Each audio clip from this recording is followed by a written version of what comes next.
Baik, selamat siang semuanya. Selamat siang, Miss. Semangat, luar biasa. Wah, yang semangat cuma Pak Banu nih. Terima kasih Pak Banu. Selalu semangat, luar biasa. Selamat siang. Selamat siang, Miss Ana. Selamat siang, Miss Flo. Terima kasih untuk waktunya, teman-teman semuanya. Mau digrecokin sama Miss Ana gitu ya. Hari ini saya izin untuk melakukan diseminasi untuk budaya positif. Dari sini rundown acaranya cuma ada 3 teman-teman ya, nggak panjang-panjang, cuma ada 3. Opening speech dari misi, kemudian ada pemaparan, dan kemudian yang ketiga ada warna sari. Di warna sari itu teman-teman bisa saling menanggapi apa yang tadi saya paparkan mengenai budaya positif. Seperti itu. Jadi di sini kita nggak mencari benar atau salah, tapi kita sama-sama belajar mengenai bagaimana menciptakan budaya positif di lingkungan sekolah kita. Dan budaya positif ini nantinya akan terbawa juga, bisa nih diterapin di rumah nih untuk Miss Vivin, Mr. Banu, ataupun Miss Agnes, dan Miss Ritar atau teman-teman lainnya untuk bisa diterapin gitu. Jadi anak ke sekolah diharapkan juga sudah terbentuk karakter dari rumah. Jadi sebelum kita memulai diseminasi kita mau berdoa pembuka dulu. Saya minta kesediaannya dari Miss Vivin untuk berdoa pembuka.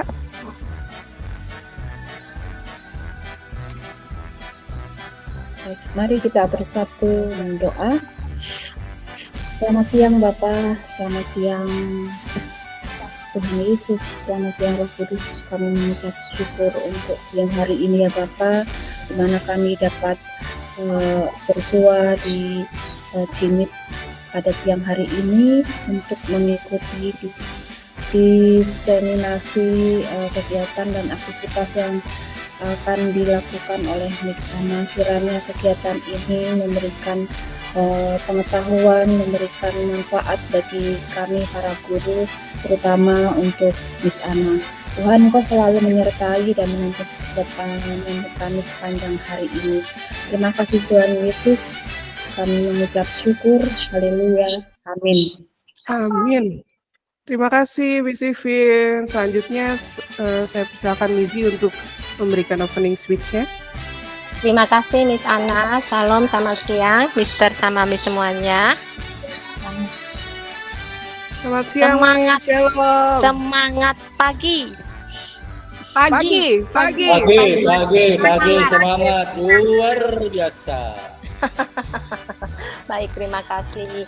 Terima kasih Miss Ana sudah mengajak teman-teman dan saya secara pribadi untuk mengikuti kegiatan diseminasi budaya positif yang menjadi program dari Miss Ana.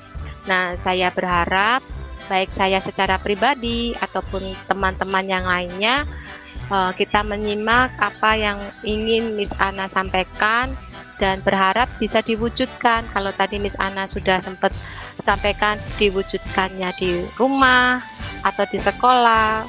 Jadi mari kita sama-sama bersepakat melakukan pembiasaan kepada peserta didik kita terkait budaya positif yang akan disampaikan oleh Miss Ana pada siang hari ini. Tapi dimulainya dari kita dahulu. Dimulai dari diri sendiri kita sebagai seorang pendidik atau sebagai seorang pribadi. Terima kasih untuk waktunya. Silakan dinikmati hidangan masing-masing di depan mejanya. Baik snack, kopi, teh. Yang masih lapar boleh. Itu ya Miss Ana ya, kita belajarnya nyantai tapi serius. Semangat belajar. Terima kasih. Tuhan berkati. Sukses buat Miss Ana. Terima kasih Mizi. Oke, kita mulai aja ya untuk pemaparan mengenai budaya positifnya. Saya izin untuk share screen.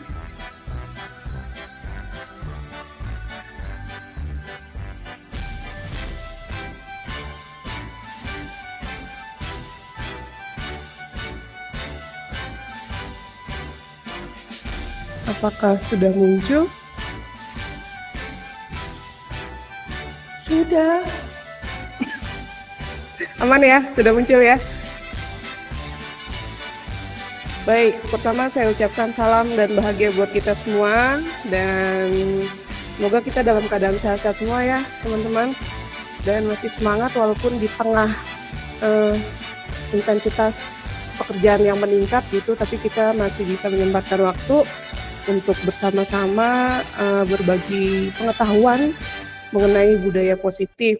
Kemudian saya lanjutkan dengan tujuan saya mengadakan diseminasi ini apa sih? Yang pertama, yang tadi saya katakan, yaitu saya mau mensosialisasikan nih budaya positif di sekolah. Tapi saya harapkan nggak cuma di sekolah doang, tapi kita bisa melakukannya juga, menerapkannya di rumah. Dan itu seperti kata Mizi tadi, dimulai dari diri kita sendiri dulu.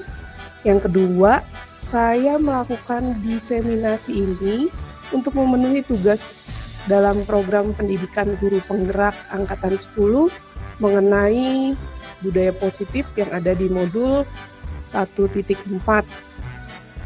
Sebagai awalan, saya akan memberikan pertanyaan pemantik untuk teman-teman, ada 3 nih, dan saya persilakan teman-teman untuk menjawab 3 pertanyaan ini. Apakah setuju dengan pernyataan yang pertama bahwa hukuman dapat mendisiplinkan anak? Itu yang pertama ya. Yang kedua, pemberian hukuman dengan hal positif seperti membaca atau membersihkan halaman sekolah dapat meningkatkan disiplin anak.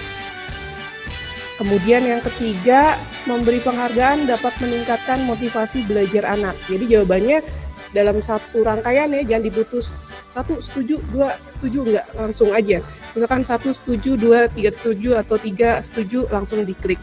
Yuk, boleh. Boleh langsung di chat room. Yang mana nih yang setuju nih? 1, 2, 3, apa setuju semuanya nih? Setuju.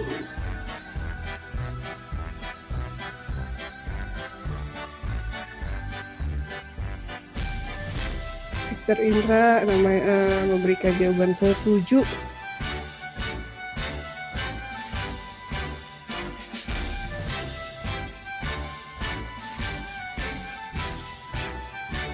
Pak Banu setuju 3-3-nya ya.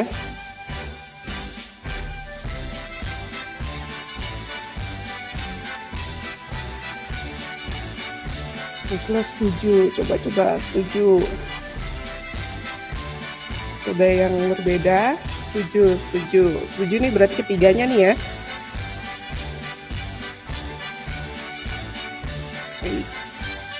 Oke, terima kasih untuk jawabannya, kita keep dulu dan semoga di tengah jalan ada yang berubah pikiran ya. Oke, selanjutnya. Oke, menjadi seorang pendidik yang baik diharapkan kita memiliki kemampuan untuk menerapkan dan melakukan budaya positif di sekolah, di tempat kita melakukan pengabdian. Terus dalam usahanya untuk menerapkan dan melakukan budaya positif, seorang pendidik harus menerapkan beberapa dasar konsep-konsep, yaitu inti dari budaya positif, ada disiplin-disiplin positif, kemudian ada motivasi perilaku, kemudian terutama mengenai hukuman, penghargaan, sama posisi kontrol seorang pendidik. Kemudian kita akan menyangkutkan dan mengaitkannya dengan suatu keyakinan kelas atau sekolah. Dan bagaimana kita sebagai seorang pendidik itu bisa nanti menerapkan yang namanya segitiga restitusi untuk menyelesaikan masalah murid dengan guru ataupun sebaliknya. Oke, tapi sebelumnya nih kita ada beberapa miskonsepsi sih di dalam melakukan budaya positif ini. Jadi kita mesti meluruskannya, dan itu makanya kita mengenal yang namanya terjadinya perubahan paradigma.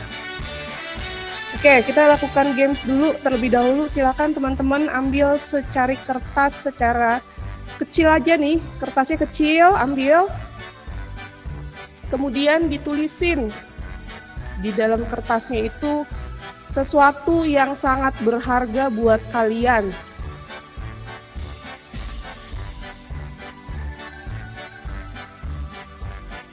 ambil kertasnya kecil aja, habis itu dituliskan benda berharga atau sesuatu yang nggak cuma benda ya, sesuatu yang teman-teman anggap bahwa itu sangat berharga.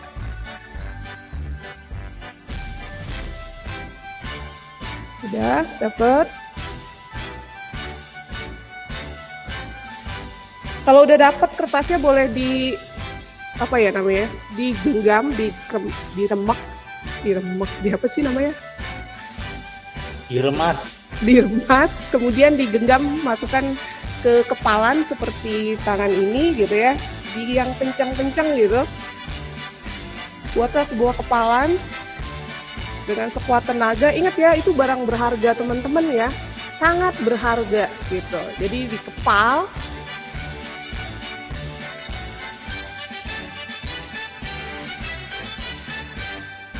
Jangan sampai kelepas teman-teman, itu sesuatu yang sangat berharga gitu ya. Dan saya akan mencoba untuk mendapatkan sesuatu yang berharga itu dari tangan kalian. Saya mau ke Miss Flo deh, Miss Flo. Bisakah Iya, Miss. Bisakah saya menukar sesuatu yang berharga itu dengan 100.000? Tidak. Waduh, kenapa tidak ya? Oke, saya coba ke Miss Roma deh. Miss Roma, tuker benda berharganya, mau nggak? Kagak. Nggak berhasil benda berharganya. Gimana kalau Miss Vivin? Miss Vivin sekarang jadi guru apa ya? Guru bahasa Indonesia. Bahasa Indonesia. Miss Vivin belum pernah jadi kesiswaan kan? Belum ya. Gimana kalau saya tuker nih Miss Vivin? Yang di genggaman tangan dengan jabatan kesiswaannya. Nanti Miss Vivin boleh loh. Tuker ya Miss Vivin ya? Gak mau. Kenapa nggak mau? Mau dong gitu ya. Ini sangat berarti dan berharga untukku. Gimana kalau aku tuker deh kesiswaan sama bagian kurikulum? Nanti Miss Vivin boleh loh menjabat. Nanti aku recommended sama Mizi. Tidak. Ya nggak boleh. Siapa lagi ya? Pak Banu. Yang di kepalan tangan mau ditukar 100 juta. Masih kurang banyak. Ayo silakan nawar berapa? Ayo. Kurang banyak.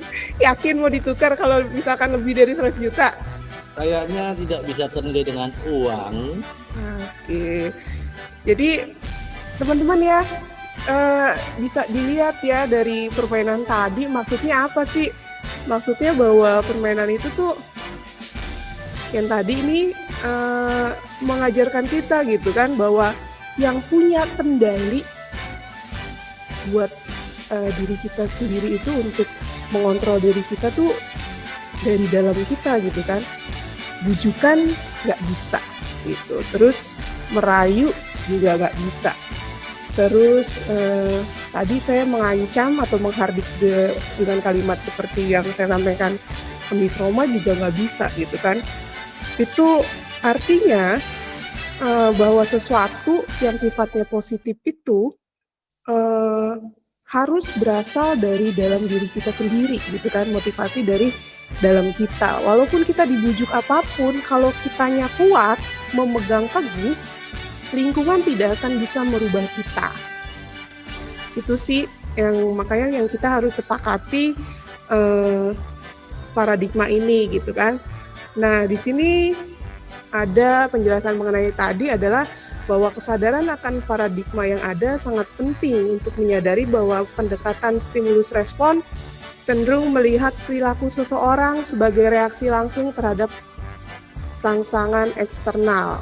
Hal ini mengimplikasikan bahwa individu tidak memiliki kendali penuh atas tindakan mereka dan cenderung merespon situasi dengan cara yang terprogram. Ini yang kalau teori yang lama gitu ya. Dalam stimulus respon seolah-olah orang ini dapat kita kontrol, padahal itu cuma ilusi doang. Sifatnya cuma sesaat, walaupun tadi ada tuh gesturnya dari Mr. Banu yang bilang, boleh, asal lebih dari 100 gitu kan, boleh deh. Tapi itu cuma seolah-olah kita mengontrol sesaat gitu. Tapi sebenarnya kita nggak bisa mengontrol mereka secara tetap. Tetap aja si kontrol diri itu berasal dari kita sendiri. Itu dia. Kemudian, nah ini dia. Ternyata ada alternatif lain nih selain tadi mengenai pendekatan stimulus respon, yaitu teori kontrol yang saya bilang di awal. Pada teori kontrol saat bertolak belakang dengan si stimulus respon. Sesuatu yang sedang kita kontrol sebetulnya tidak dapat kita kendalikan karena yang dapat mengontrol adalah diri sendiri, bukan orang lain. Tadi saya coba ngambil barangnya dari Miss Flo, saya tukar dengan beberapa dengan bujuk rayu, Miss Flo tetap nggak memberikannya. Berarti kan Miss Flo berhasil untuk mengontrol dirinya gitu, untuk tidak terbujuk rayu. Terus Miss Steven juga bilang, enggak deh, saya nggak mau bertukar barang berharga saya dengan jabatan. Gitu. Berarti Miss Steven punya kontrol dirinya sendiri, bukan orang lain. Oke. Kemudian ini dia bentuknya nih. Kalau perubahan paradigma yang saya maksudkan, kalau dulu stimulus respon itu memandangnya bahwa kebutuhan kita sama. Tetapi di teori kontrol itu kita nih sebenarnya punya kebutuhannya beda-beda, teman-teman. Ini paradigma yang berubah. Kemudian di stimulus respon itu semua orang melihat hal yang sama. Tapi sekarang udah berubah nih. Setiap orang memiliki gambaran berbeda, persepsinya berbeda.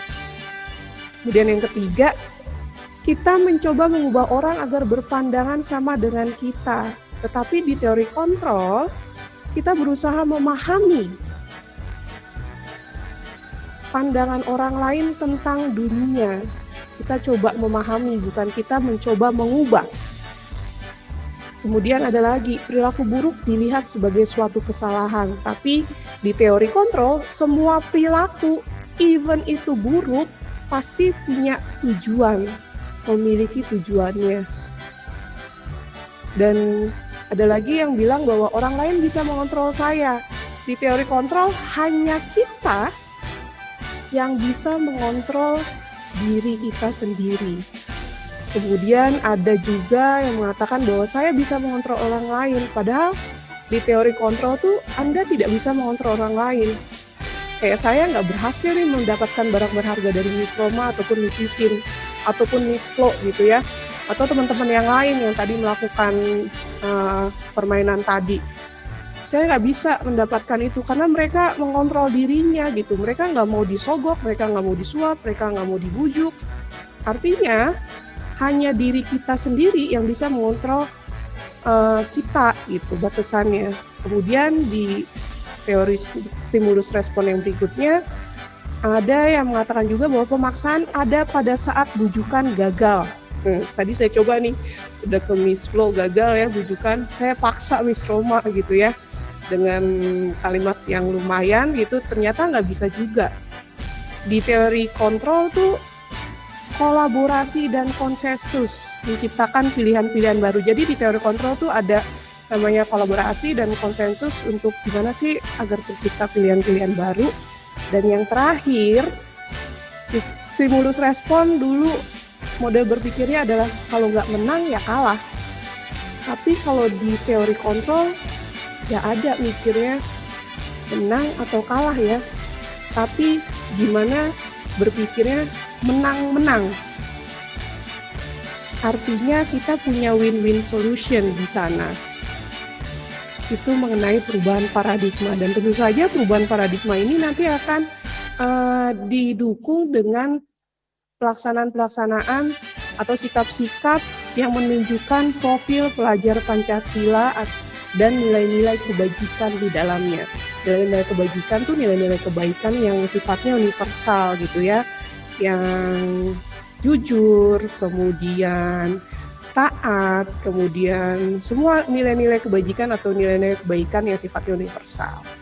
Nah, ini perubahan paradigma ini perlu kita sama-sama sepakat bahwa bukan lagi stimulus respon, tapi si teori kontrol ini yang harus kita kedepankan. Jadi nggak ada lagi model berpikir menang atau kalah di dalam suatu menciptakan budaya positif ya. tapi kita harus berpikir menang. Seperti itu, teman-teman. Nah, untuk menciptakan budaya positif dalam suatu lingkungan, saya munculkan dulu kata disiplin. Menurut teman-teman, kalau saya bilang kata disiplin, apa yang terpikir atau terbesit di dalam pemikiran kalian? Taat. Apalagi? Waktu, disiplin waktu, taat. Disiplin, tertib. Teratur. Oke. Ya, betul semuanya. Kalau saya mikirnya kalau disiplin itu pastinya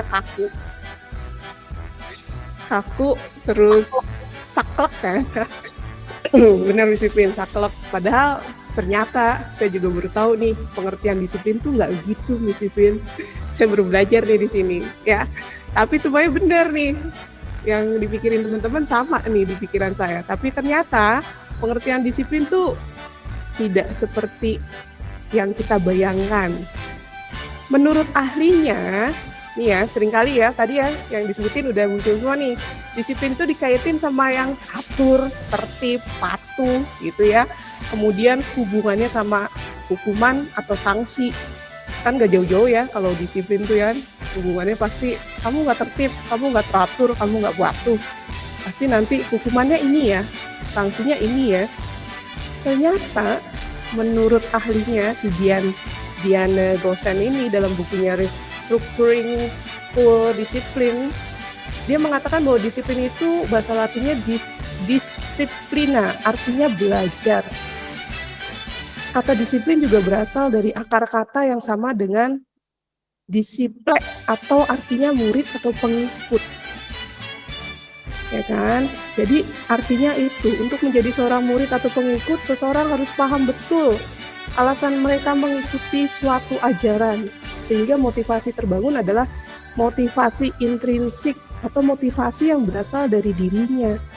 Ternyata teman-teman, disiplin tuh nggak sepenuhnya hubungannya dengan yang namanya hukuman atau sanksi. Ternyata disiplin itu artinya belajar. Ya kan, kalau anak-anak murid kita bilangnya disiplin, kamu nggak disiplin ya, pasti di dalam pikiran mereka, aduh apalagi nih, kena hukuman apalagi nih, gitu kan. Jangankan itu, kadang-kadang kalau saya nggak disiplin pulang tepat waktu atau apa, makan tepat waktu, pasti di pikiran saya, aduh mami saya mau ngapain lagi ya, apakah mau ngomel-ngomel, apakah mau dimarahin lagi, apakah mau ini gitu ya. Ternyata disiplin itu saya juga baru tahu bahwa artinya adalah belajar. Belajar itu kan kalau ada hukuman atau sanksi, kira-kira masuk gak sih? Enggak kan ya? Tertekan, pressure. Betul Miss Ivin, tertekan. Kalau tertekan otomatis anak-anak kan enggak banget masuk 100% ya. Jangankan anak-anak, kita aja kalau tertekan nih, kita juga enggak masuk gitu ya. Oke, kemudian kita lanjutkan dengan disiplin positif. Ini dia. Terkait dengan cara penerapan disiplin yang mengajarkan kepada anak-anak untuk bertanggung jawab terhadap pemikirannya, perkataannya, dan perilakunya sehingga menumbuhkan kesadaran diri dari anak-anak tersebut berdasarkan nilai-nilai kebajikannya. Kita mulai dari disiplin positif. Disiplin positif ini lebih ke arah disiplin diri sendiri yang dapat mengontrol diri mereka sendiri dalam segala tindakannya. Jadi setelah kita tahu arti disiplin nih, jadi kita menginginkan bahwa anak-anak nih tercipta dulu nih disiplin positif dari dalamnya. Berarti kan motivasi intrinsik mereka ya yang muncul ya. Gak perlu lagi nih teriakan-teriakan atau apa ya, tekanan-tekanan, pressure-pressure dari lingkungan. Tapi diharapkan bahwa si disiplin positif yang dalam bentuk nilai-nilai kebajikan itu muncul dari dalam dirinya sendiri gitu. Jadi mereka yang kontrol nih. Mereka nggak perlu dibujuk dulu, mereka nggak perlu diberi iming-iming dulu, tapi mereka bisa tercipta si disiplin positif, nilai-nilai kebajikan itu dengan kontrol diri mereka sendiri. Oke. Selanjutnya, disiplin diri juga dapat membuat murid atau anak-anak kita nih mencoba memahami berdasarkan motivasi internal, memahami perbuatannya ya tentunya ya, terus pemikirannya juga, dan bukan karena adanya paksaan, benar Miss Vivin, bukan karena adanya pressure atau tekanan atau paksaan atau hukuman ataupun pujian dari luar dirinya sendiri gitu. Jadi benar-benar nih disiplin positif ini melalui penerapan nilai-nilai kebajikan diharapkan anak-anak bisa memunculkan motivasi mereka secara intrinsik, artinya berasal dari dalam. Tidak mereka lakukan disiplin tapi karena ada motivasi eksternal. Ya berupa paksaan, yang berupa hukuman, yang berupa pujian ataupun apapun itu gitu ya. Nah, terkait itu kita mau mengenal nih apa yang namanya motivasi perilaku manusia. Teman-teman, ternyata ada 3 motivasi perilaku manusia. Yang pertama, untuk menghindari suatu ketidaknyamanan ataupun hukuman. Yang kedua, untuk mendapatkan imbalan ataupun penghargaan dari orang lain. Kemudian yang ketiga, motivasi untuk menjadi orang yang mereka inginkan dan menghargai diri sendiri dengan nilai-nilai kebajikan yang mereka percayai. Yang 2 nih, yang saya bold, saya cetak hitam, itu motivasi perilaku manusia secara eksternal. Ya, artinya berasal dari luar dirinya. Kemudian yang internal adalah yang ini, yang untuk menjadikan orang yang mereka inginkan atau menghargai diri sendiri dengan nilai-nilai kebajikan yang mereka percaya. Kalau yang motivasi perilaku manusia internal sudah muncul, berarti si anak ini sudah bisa dikatakan sebagai seorang yang telah menciptakan disiplin positif. Oke, gimana ya caranya untuk menumbuhkan motivasi internal? Nah, ini dia nih. Ternyata saya juga belajar juga nih dari sini. Ternyata untuk menumbuhkan agar motivasi internal yang tercipta, itu guru tuh harus meminimalisir penghargaan yang berlebihan ataupun hukuman. Jadi ingat ya, yang tadi itu yang stimulus respon menang atau kalah gitu ya. Tapi kita ubah posisinya jadi menang-menang. Minimalisir penghargaan yang berlebihan. Itu sih bukan berarti kita tidak bisa memberikan penghargaan ya, bisa, tapi jangan terlalu over gitu kan. Atau jangan nanti Miss sediain ini ya, asal kamu mau ini. Nah, ternyata saya juga jadi refleksi diri sendiri nih. Oh, ternyata itu kurang tepat nih selama ini gitu untuk menciptakan si motivasi internal itu. Oke, dan motivasi ini nanti berhubungan dengan ada 3 Miss teman-teman, hukuman, konsekuensi, restitusi. Ini menurut teori pendidikan ya, bahwa hukuman adalah sesuatu yang tidak terencana dan tiba-tiba saja. Kemudian hukuman itu murid tidak tahu apa yang terjadi karena tidak dilibatkan dalam pembuatan hukumannya gitu ya. Jadi nggak clear dari awal gitu mengenai si hukuman ini. Kemudian hukuman itu bisa berbentuk psikis atau verbal atau fisik. Fisik misalkan suruh lari, misalkan suruh hormat ke tiang bendera gitu kan, misalkan disuruh apa lagi nih, pokoknya kegiatan-kegiatan fisik deh, tapi itu nggak terencana, itu namanya hukuman. Dan biasanya hukuman itu sifatnya satu arah, nggak ada komunikasi dulu di awal. Beda dengan konsekuensi. Kalau konsekuensi itu udah dikenalin dulu di awal, udah terencana. Jadi ada peraturan, ada konsekuensi. Jadi ini pelajaran juga buat saya nih. Saya akan mengurangi adanya kata-kata hukuman kalian, yaitu saya akan lebih prefer menggunakan kata jadi konsekuensimu apa. Karena kalau konsekuensi itu berarti kita sudah mengenalkan dulu di awal nih. kayak peraturan kita terlambat 15 menit gitu kan, atau terlambat 3 kali terlambat berturut-turut. Ternyata kan konsekuensinya belajar di ruang guru atau dipanggil orang tuanya, dan itu sudah kita sosialisasikan, dan itu namanya konsekuensi ternyata. Dan ini juga saya baru paham juga gitu, ternyata ini bukan hukuman ya, tapi konsekuensi. Ada lagi yang namanya restitusi. Restitusi ini proses menciptakan kondisi menjadi baik untuk memperbaiki keadaan atau permasalahan antara guru dengan siswa. Prosesnya kolaboratif. Guru sama siswa itu mencari solusi terbaik terhadap permasalahannya. Jadi si siswa itu diajak diskusi. Distabilin dulu identitasnya, kemudian nanti divalidasi kesalahannya, baru kembali lagi nih ke keyakinan kelas. Diajak diskusi poinnya. Ini mengenai restitusi. Nah, kemudian kita mengenal lagi yang namanya posisi kontrol. Posisi kontrol kita sebagai seorang pendidik ada 5. Ada sebagai seorang penghukum, ada pembuat rasa bersalah, ada sebagai posisi teman, pemantau, sama manajer. Sebelum saya menjelaskan atau memaparkan apa yang dimaksud 5 posisi ini, kira-kira nih teman-teman udah ada di posisi yang mana ya? Kalau saya jujur, saya menerapkan selama ini, saya kadang-kadang pembuat rasa bersalah, teman, pemantau, manajer. Kalau teman-teman sendiri udah ada di posisi mana ya? Kalau saya kok dominan sebagai teman ya, teman dan kadang juga memantau.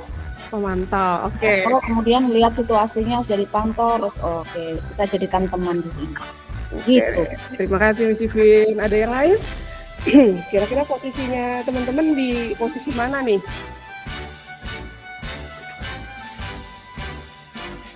Aku pernah 5-5-nya. Udah 5-5 yang hampir mirip kita, Miss Mia. Oke, ada lagi yang mau berpendapat? Aku lebih seringnya ke penghukum, pemantau, manajer. Penghukum, pemantau, manajer. Ngeri kali penghukum nih. Terima kasih, Miss Flo. Baik, oke, kita coba ya untuk mengenali 5 posisi kontrol ini ya, dari suatu kasus. Jadi teman-teman nih silakan open mic dan menjawab nih. Kasusnya sama. Siswa tidak memakai atribut lengkap saat upacara bendera. Kira-kira posisi kontrol si guru ini di mana ya? Apakah sebagai penghukum, pembuat rasa bersalah, teman, pemantau, atau manajer? Yang pertama nih, hormat pada bendera selama 1 jam. Menurut teman-teman ini posisi apa ya? Penghukum itu mah. Penghukum ya. Clear banget. Hormat pada bendera selama 1 jam. Terus yang ini nih, yang sebelahnya. Berapa kali Pemantau. Bapak harus memberitahu kamu? Memberi rasa bersalah. Kamu selalu saja mengecewakan Bapak. Miss Wian pakem, memberi rasa bersalah. Oke, memberi rasa bersalah, betul Miss. Oke, kita lanjut dulu. Oke, berikutnya. Berikutnya yang ini nih, yang kamu sudah melanggar peraturan sekolah, kamu tahu konsekuensinya. Setelah upacara, silakan ke koperasi dan beli atributnya. Itu Manajer. apa? Manajer. Yakin? Kayaknya.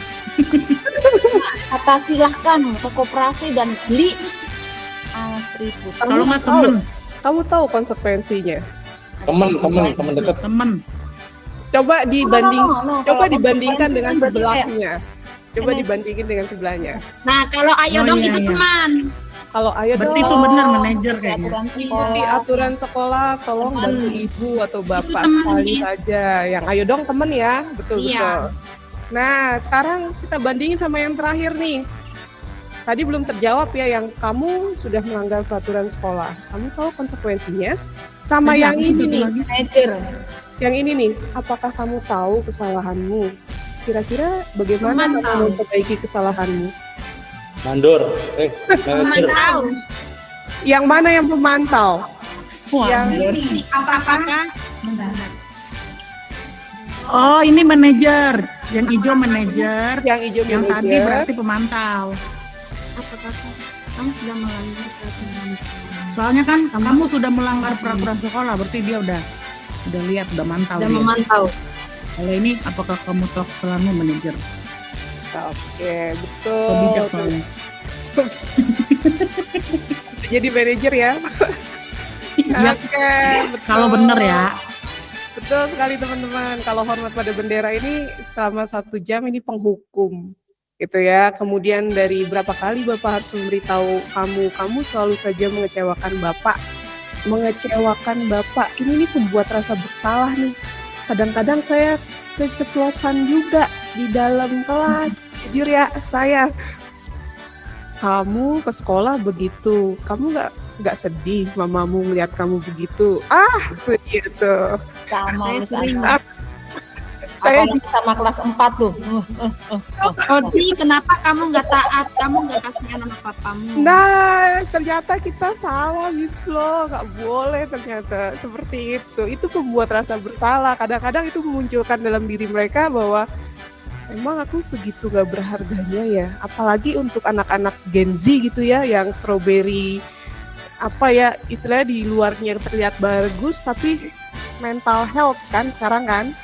Iya, mental health. Jangan tiba-tiba langsung nanti, ya aku nggak berharga. Ya, drama kan. Di dalam kelas kan cuma karena, kenapa? Tadi Miss Ana bilang, masa kamu nggak sayang sama orang tuamu? Waduh, itu repot tuh. Jadi bener-bener tuh ya, mesti saya kurangi kayak gini gitu kan. Kemudian Padahal yang itu bisa menusuk langsung ke hatinya. tapi untuk saat ini yang kamu selalu saja mengecewakan Bapak, kita kan kadang nggak tahu ya apakah benar, apakah sebegitunya gitu kan ranahnya gitu. Maksud kita untuk menarik empati, tapi untuk anak-anak yang sensitivitasnya tinggi, itu dia akan berpikir, aduh saya mengecewakan banget ya. Itu sih yang harus kita saya kurangi gitu. Kemudian yang ini, kamu sudah melanggar peraturan sekolah, kamu tahu konsekuensinya kan, ini pemantau banget nih, jadi dia mantau. Ini Miss Roma banget ini. Dia mantau, aduh. Dia pemantau banget nih, jadi dia tahu range aturan-aturannya kan, nggak bisa. Kamu kan tahu konsekuensinya kan, kalau kamu melanggar nggak pakai atribut ya, kalau nggak beli di koperasi. Gitu kan, saya tunggu 1 kali 24 jam. Salah ya. Udah kayak melapor polisi. Terus yang berikutnya nih, dia nih, ayo dong ikuti aturan sekolah, tolong bantu Bapak, ini temen nih. Nah, kadang-kadang kita juga harus berhati-hati memposisikan diri sebagai temen. Kenapa kita harus berhati-hati? Karena si anak itu lama-lama jadi, satu, kadang kalau kita udah terlalu memposisikan diri sebagai teman, dia ngejagain kita gitu, ngejagain dalam artian mungkin bahasa Jawa ngejagain, ngandelin kita gitu. Jaga ke. Jaga kayak kita, ngandelin kita. Terus kalau kita nggak melakukan sesuai dengan pemikirannya, mereka langsung, apaan sih? Gitu kan. Jadi lama-lama ada ngelunjaknya dikit. Kalau kita terlalu banyak menerapkan posisi sebagai teman. Itu ternyata yang saya pelajarin juga. Dan idealnya adalah ini. Idealnya adalah ini sebagai manajer.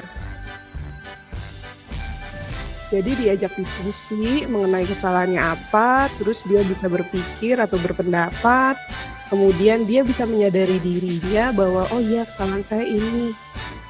Jadi anak itu mencipta motivasinya. Oke, terakhir. Belum terakhir. Maksudnya terakhir dari posisi kontrol. Nah ini nih, saya kecewa sekali denganmu. Posisinya udah di mana nih ya? Posisi kontrol sebagai apa ini ya? saya kecewa sekali denganmu. Rasa bersalah bukan? Iya, betul, rasa bersalah. Nih, yang ini, yang satu lagi. Kamu tidak pernah melakukannya.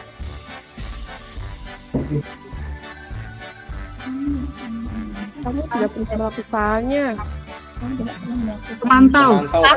Pemantau. Kemudian yang terakhir, apa rencanamu untuk menyelesaikan masalahnya? Oke. Manager. Udah hafal ya, udah bisa ya membedakan posisi kontrol kita. Idealnya seorang guru itu di posisi manajer, teman-teman. Idealnya. Kalaupun kita mau mundur ke belakang, kita sebagai pemantau. Miss Vivin, ternyata yang kita lakukan kurang tepat kita sebagai memposisikan teman. Apalagi Miss Flo penghukum. Aduh, pembuat rasa bersalah apalagi. Saya baru belajar juga nih dari sini. Ternyata mundurnya boleh mundur sih, tapi di sebatas pemantau. Itu. Jadi ya mari Miss Ana, bisa nggak sih kita tuh memposisikan diri kita itu ya, kita kadang bisa sebagai pemantau, kita sebagai manajer, kita sebagai teman gitu. Jadi tergantung situasi atau memang kita sudah idealnya harus, nih kamu harus gini nih posisi kamu seorang guru harus sebagai manajer gitu. idealnya manajer, Miss. Iya. Idealnya manajer. Kalaupun penghukum, bukan penghukum memberikan hukuman seperti yang di awal gitu kan, tapi konsekuensi di mana anak-anak itu udah tahu peraturannya, aturannya udah clear di depan dijelaskan. Kenapa manajer ideal? Karena manajer itu kan istilahnya mengingatkan anak itu kesalahan kamu ini, kemudian anak itu sadar nggak sih kesalahannya apa? Gitu, jadi nge-guiding anak gitu. Oh iya, Miss Roma silakan. Itu sih, terus di situ juga ada interaksi gitu, diskusi dengan anak tersebut gitu. Itu sih idealnya. Kenapa Miss Mian? Gini, contoh kita idealnya kan untuk posisi kontrol kita sebagai guru itu manajer. Tapi kadang-kadang di kehidupan nyata, memang sih secara teoritis ini sepertinya oke gitu ya. Tapi saya agak ragu di kehidupan nyata kita sebagai seorang guru. Kenapa saya bilang seperti itu? Sudah, kalau masalah aturan kan sudah pasti kita mencanangkannya sejak awal dan anak-anak juga sudah tahu gitu ya. Nah, tetapi di pertengahan di situasi tertentu kita posisikan kita sebagai manajer untuk anak-anak tertentu mungkin bisa mereka terima dan bisa mereka ikutin. Tetapi untuk anak-anak tertentu dengan karakter tertentu, ini kok sepertinya sulit. Kenapa? Satu, pola asuh ataupun lingkungan di mana dia tinggal tidak selalu komunikasinya itu seperti ini. Contohnya dalam hal komunikasi itu TikTok gitu. Jadi kenapa kamu seperti itu? Apa yang kamu rasakan? Lalu bagaimana setelah ini? Kayaknya untuk anak tertentu yang menurut saya dapat, dia akan merasa gitu. Jadi kalau tadi boleh mungkin ini sekedar pendapat saja. Tadi kan ada pemberi rasa bersalah ya. Nah, menurut saya manajer kalau tidak menyadarkan si anak, menyadarkan dia bahwa dia sudah salah, tidak mengikuti aturan, bagaimana dia akan berubah? Bagaimana dia akan mengerti bahwa dia sebenarnya salah? Otomatis kan kalau dia diberikan nasihat ataupun teguran, berarti ada rasa bersalah dong di dia. Oh iya, aku nggak ngikutin rule nih. Berarti sebagai manajer pun dia sudah memberikan rasa bersalah dalam artian menyadarkan anak ya, entahlah apakah ini diksi yang benar atau tidak untuk ini ya, pemberi rasa bersalah tadi. Jadi kalau misalkan anaknya sudah merasa, oh ya aku salah nih, saya yakin berarti ada kesadaran diri. Nah kalau manajer dalam hal ini kita memberikan teguran, nasihat, saya kira tanpa ada rasa bersalah tidak mungkin dia berubah. Ini pendapat saya aja ya. Nah, oke. Terima kasih. Ada yang mau menanggapi, Miss Mian? Oke, saya tanggapin ya, Miss Mian. Untuk manajer itu kan kalau kayak pengucapannya atau diksinya sih, ini masalah diksi ya. Kayak ini nih, di kalimat yang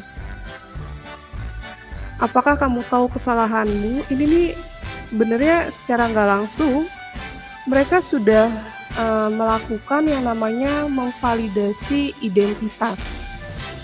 Jadi bukan rasa bersalah yang coba kita tonjolin terus gitu, tapi kita yang menarik si anak itu sadar gitu, tapi dengan bahasa yang nggak terlalu membuat mereka down banget. Makanya kenapa dibilang bahwa si manajer ini posisi yang ideal. Kalau merasa bersalah nih cuma masalah penggunaan kalimat aja sih, diksi aja sih Miss Mian. Kalau itu menurut saya ya. Bagaimana kalau seperti ini, memberi tuduhan yang salah. Kayak kalimat ini sih, memberi tuduhan yang salah di mana nih? Yang di kalimat ya? Tadi kan posisi kontrol sebagai pemberi rasa bersalah gitu kan. Padahal kalau itu tadi menurut aku ya, kalau kita nggak ngerasa salah, ya kan kalau niatnya baik, pasti kan akan ada perubahan. Kalau misalkan sudah merasa bersalah ya. Jadi menurut saya kita sebagai guru juga perlu untuk memberikan rasa bersalah. Bersalah. Ya, tapi kalau untuk menuduh baru kita nggak boleh menuduh anak bersalah. Tapi kalau memberi rasa bersalah, menurut saya nggak masalah.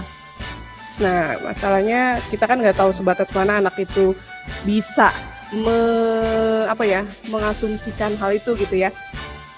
Ya kan? Kembali lagi nih ke masalah mental health gitu, Miss Mian. Boleh mungkin nanti ini dibincangkan dengan teman-teman CGP yang lain, jadi diskusi lah. Ada yang mau menanggapi atau bisa saya lanjutin dulu ya? Oke, ini dia nih posisi kontrolnya, tadi dibilang sebagai penghukum. Kenapa dibilang penghukum? Karena seorang penghukum itu menggunakan hukuman fisik maupun verbal. Nggak cuma hukuman fisik, tapi kata-kata juga memberi hukuman. Orang-orang yang menjalankan posisi penghukum senantiasa mengatakan bahwa sekolah memerlukan sistem atau alat yang dapat lebih menekan murid lebih dalam lagi. Contoh kalimatnya tadi udah gitu ya. Seorang pendidik seperti ini senantiasa percaya hanya ada satu cara agar pembelajaran bisa berhasil, yaitu caranya dia. Gitu ya. Jadi cuma dialah yang benar gitu istilahnya. Padahal kan kalau untuk sebagai posisi mengajar kan nggak cuma satu arah ya, tapi kan secara dua arah ya gitu kan. Dan ini pun berpusatnya ke anak gitu. Jadi nggak cuma caranya dia gitu kan. Kemudian di sini pembuat rasa bersalah tadi itu. Pembuat rasa bersalah ini, posisi ini biasanya pendidik bersuara lebih lembut. Pembuat rasa bersalah akan menggunakan keheningan yang membuat orang lain merasa tidak nyaman, merasa bersalah atau rendah diri. Nah, kita sekali lagi tidak memahami posisi anak di rumah seperti apa. Kemudian kalau mendengarkan kata-kata saya lah gitu kan, karena saya juga sering memunculkan kalimat-kalimat seperti ini, seperti apa, dan apakah itu akan membuat mereka makin menyadari bahwa mereka keliru, atau bisa kayak pisau bermata dua gitu, makin buat mereka jatuh lagi, lebih rendah diri lagi gitu. Kemudian di sini ada posisi sebagai teman. Guru pada posisi ini tidak akan menyakiti murid, namun akan tetap berupaya mengontrol murid melalui persuasi. Posisi teman pada guru bisa negatif ataupun positif. Positif di sini berupa hubungan baik yang terjalin. Guru di posisi teman menggunakan hubungan baik dan humor untuk mempengaruhi seseorang, tapi hal negatifnya ada dari posisi teman. Bila suatu saat guru tersebut tidak membantu, maka si murid akan kecewa dan berkata, "Saya pikir Bapak teman saya." Nah, itu rasa kecewanya seorang murid kalau kita terlalu mengumbar yang namanya posisi sebagai teman. Kalau pemantau berarti mereka mengawasi nih. Pada saat kita mengawasi atau kita bertanggung jawab atas perilaku orang-orang yang kita awasi. Posisi pemantau berdasarkan peraturan-peraturan dan konsekuensi. Dengan menggunakan sanksi atau konsekuensi, kita dapat memisahkan hubungan pribadi kita dengan murid sebagai seseorang yang menjalankan posisi pemantau. Kemudian yang terakhir, manajer. Manajer adalah posisi di mana guru berbuat sesuatu bersama dengan murid, mempersilahkan murid bertanggung jawab atas perilakunya, kemudian mendukung murid agar dapat menemukan solusi atas permasalahannya sendiri. Ini posisinya sebagai manajer, dan biasanya seorang manajer ini melakukan yang namanya restitusi dalam menyelesaikan suatu permasalahan. Apa sih restitusi itu? Sebelum kita ke restitusi, kita ke ini dulu nih, ke keyakinan kelas. Apakah ada yang sudah pernah membuat keyakinan kelas?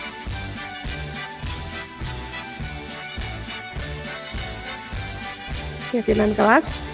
Yang benar yang mana? Mengapa keyakinan kelas? Mengapa bukan peraturan kelas? Kalau keyakinan kelas itu lebih bagaimana ada kesepakatan dua arah, ada dikomunikasikan dua arah antara guru dan peserta didiknya. Kalau keyakinan kelas, begitu bukan? Oke, terima kasih Miss Ivin. Betul, keyakinan kelas itu ada proses dua arahnya. Dan biasanya keyakinan kelas itu bersifat lebih universal. Ya. Kemudian keyakinan kelas itu lebih kepada muncul dari motivasi intrinsik si anak, berarti dari dalam dirinya si anak itu yang mereka sepakati bersama-sama di dalam kelas. Kalau peraturan lebih kepada kamu harus A, kamu harus B, kamu harus C gitu. Dan itu sifatnya bukan dari motivasi dalam diri sendiri, tapi dari luar lingkungannya. Itu peraturan kelas. Sorry. Ini dia. Kemungkinan selanjutnya ini yang tadi seorang manajer nih. Seorang manajer, posisi kita nih teman-teman, segitiga restitusi. Dalam menyelesaikan masalahnya, mereka melakukan yang namanya segitiga restitusi. Apa sih segitiga restitusi itu? Suatu proses dialog yang dijalankan oleh guru agar dapat menghasilkan murid yang mandiri dan bertanggung jawab. Nah, ini tadi nih yang aku bilang Miss Mian, ini masalah diksi aja sih sebenarnya. Tapi kenapa idealnya posisi guru sebagai manajer ya ini? Karena dalam menyelesaikan masalah, mereka nggak memosisikan diri sebagai penghukum ataupun pembuat rasa bersalah, tapi mereka melakukan yang namanya segitiga restitusi. Di sini mereka ada 3 prosesnya nih, dan ini sudah pernah saya terapin, dan saya yakin sih teman-teman juga udah pernah menerapkannya, tapi nggak tahu namanya apa kali ya. Ada yang namanya menstabilkan identitas, kemudian langkah yang kedua ada yang namanya melakukan validasi kebutuhan, kemudian ada yang namanya menanyakan keyakinan kelas. Jadi bagi yang belum membuat keyakinan kelas, mungkin di tahun ajaran baru bisa diterapkan dulu nih, agar nanti amit-amit punya masalah ya. Tapi kalau nanti kita ditemukan dengan masalah dengan murid, kita bisa melakukan yang namanya segitiga restitusi, menstabilkan identitas, validasi kebutuhan atau kesalahan ya, kemudian menanyakan keyakinan. Di menstabilkan identitas ini adalah bahwasannya bahwa setiap orang itu pasti pernah melakukan kesalahan. Kemudian bukan dia doang yang pernah melakukan kesalahan, tapi pasti setiap orang pernah melakukannya. Jadi distabilkan dulu nih identitas kesalahannya apa.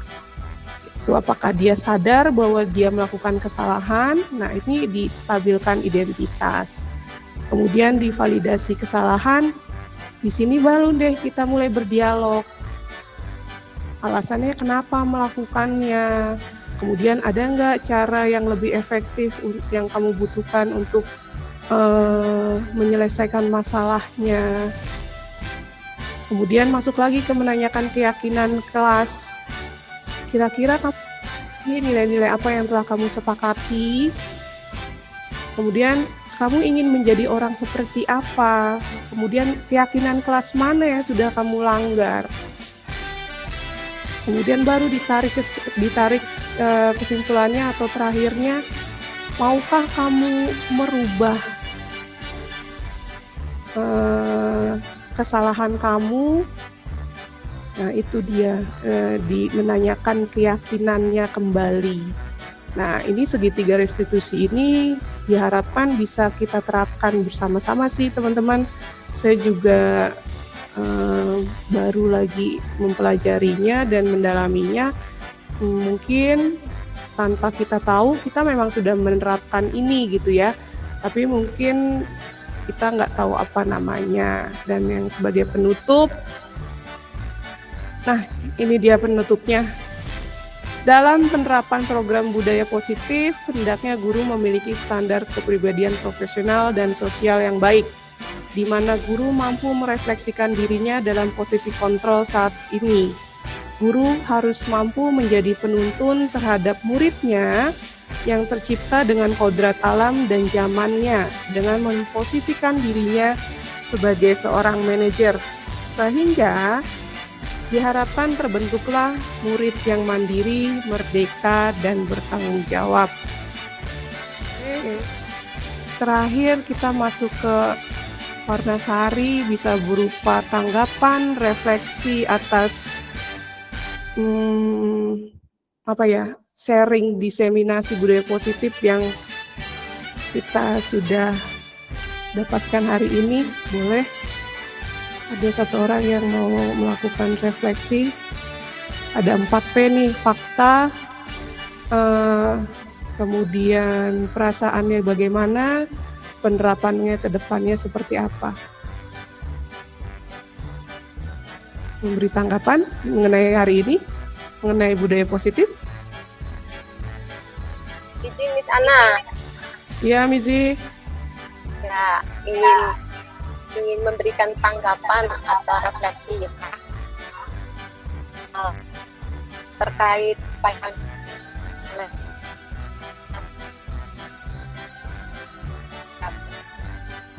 perasaan saya mendengarnya itu happy-nya karena jadi ter-reminder kembali gitu ya. Biasanya kalau speaker kayak enggak, kita pilih gimana ya? Tidak ada jelas ya? Sudah, Miss.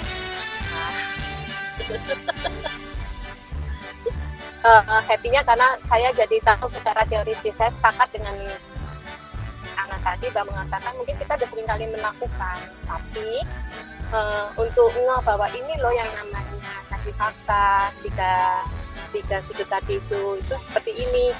Jadi itu menjadi sebuah judulnya ini. Jadi kita sudah melakukan, tapi saya baru ya secara pedagogik ataupun secara keilmuan bahwa ada. Kemudian yang kedua, terima kasih juga untuk closing statement-nya bahwa tadi disampaikan guru menjadi tadi yang terakhir itu kesimpulannya Miss Ana tadi bahwa guru mempunyai perilaku yang positif ya, salah satunya kalau dari bahasa kesimpulannya saya ya. Artinya di sini bagaimana saya sebagai seorang guru bisa memberikan budaya positif, bisa membiasakan budaya positif kepada anak-anak, itu akan lebih efektif kalau dimulainya dari saya sebagai pribadi. Karena khususnya anak-anak SD itu lebih banyak melihatnya contoh ya daripada ke kata-kata, teori seperti itu. Nah, soal tadi tanggapan yang lainnya sepakat dengan adanya keyakinan sehat. Kalau peraturan itu kan ada dasar undang-undangnya gitu kan. Tapi kalau keyakinan itu diharapkannya memang dua arah saja. Tanggapannya ya. Jadi sama-sama yakin, oh aku ada target tuh kepositifan yang harus dikejar gitu. Jadi yakin gitu bahwa dia harus mengejar ini, dan kalau seandainya dia tidak sampai ke target bersama, itu ada kesepakatan yang harus, konsekuensi yang harus ditanggung secara pribadi hasil dari kesepakatan. Sehingga anak-anak harapannya lebih menikmati, lebih enjoy, jadi nggak merasa terhukum atau tidak merasa terhakimi. Terima kasih Miss Ana, itu tanggapan dari sebuah gabungan tanggapan, kesimpulan, dan juga refleksi saya bersama dengan yang disampaikan Miss Ana. Thank you, dan berkati. Terima kasih Misi untuk refleksinya hari ini. Ada yang ingin melakukan refleksi lagi?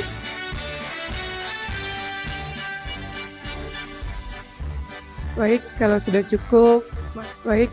cukup, mari kita terima kasih teman-teman untuk kehadirannya hari ini. Karena kita tadi dibuka dengan doa, maka kita akan menutup acara hari ini dengan doa. Miss Flo bisa tutup di dalam doa. Baik Miss Ana, mari teman-teman. Mari teman-teman kita tutup dalam doa untuk kegiatan hari ini. Bapa dalam surga, Allah sumber kehidupan kami, terima kasih Tuhan pada siang sore hari ini. Kami mau mengucap syukur kepadamu. Engkau sudah memberikan waktu yang terbaik untuk kami bisa mengikuti kegiatan diseminasi yang telah dibawakan oleh Miss Ana pada sore hari ini Tuhan. Tuhan, kiranya apa yang sudah disampaikan oleh Miss Ana, apa yang sudah kami bicarakan bersama-sama, dapat kami terapkan untuk kemajuan di sekolah ini Tuhan. Tuhan Yesus, terima kasih Engkau sudah membimbing kami.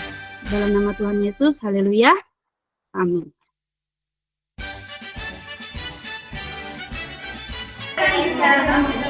Udah ketemu kesepakatannya? Apa yang mau kita terapin di pembelajaran bahasa Indonesia? Ayo, silakan didiskusikan.